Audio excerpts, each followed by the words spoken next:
El milagro de la Nochebuena. María Fernández contemplaba su reflejo en la ventana del tren mientras los copos de nieve caían suavemente en las afueras de Madrid.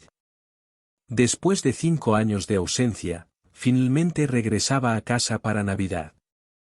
Su corazón latía con una mezcla de ansiedad y esperanza, mientras apretaba contra su pecho el rosario que su madre le había regalado en su primera comunión.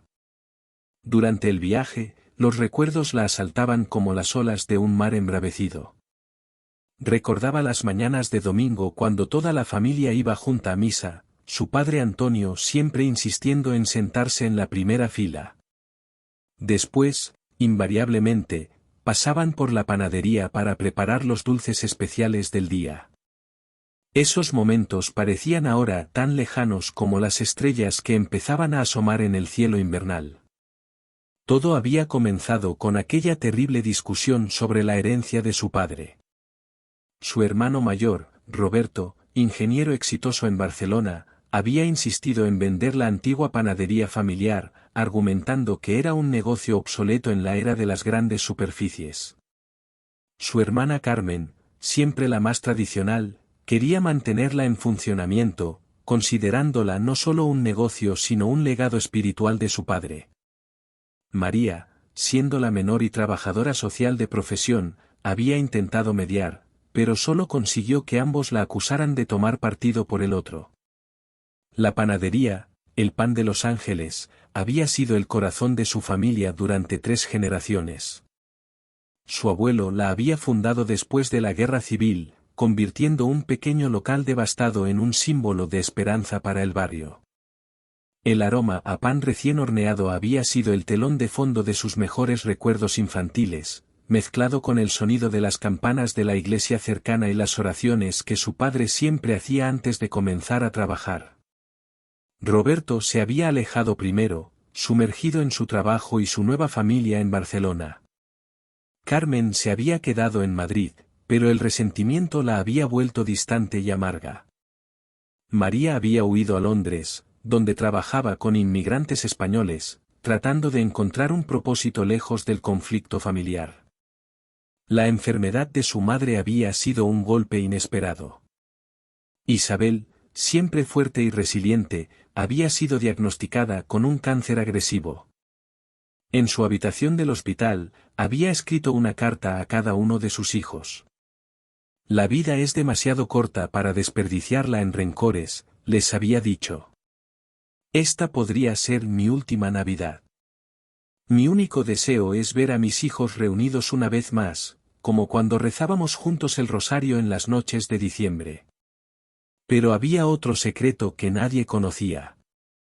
Durante los últimos meses, Miguel, el antiguo aprendiz de su padre, había estado visitando a Isabel en el hospital.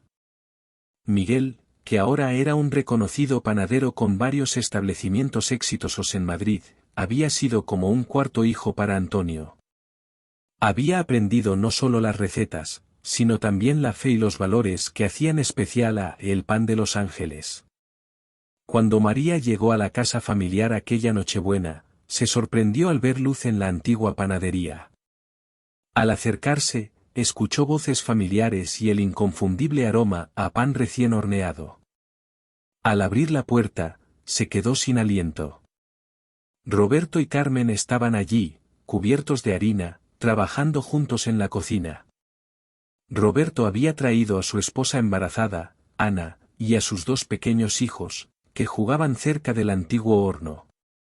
Carmen, con lágrimas en los ojos, amasaba la masa con la misma dedicación que había visto en su padre tantas veces.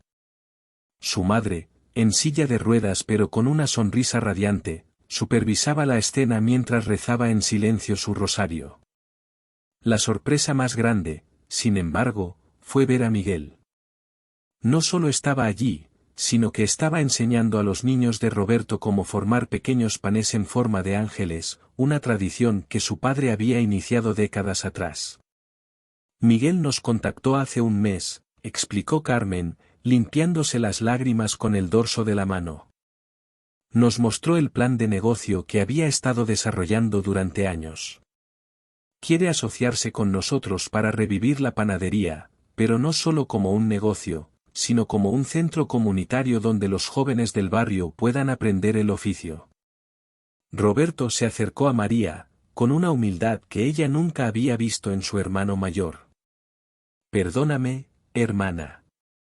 A veces se necesita perder algo para entender su verdadero valor. Miguel me hizo ver que lo que papá construyó aquí va más allá de los números en una cuenta bancaria.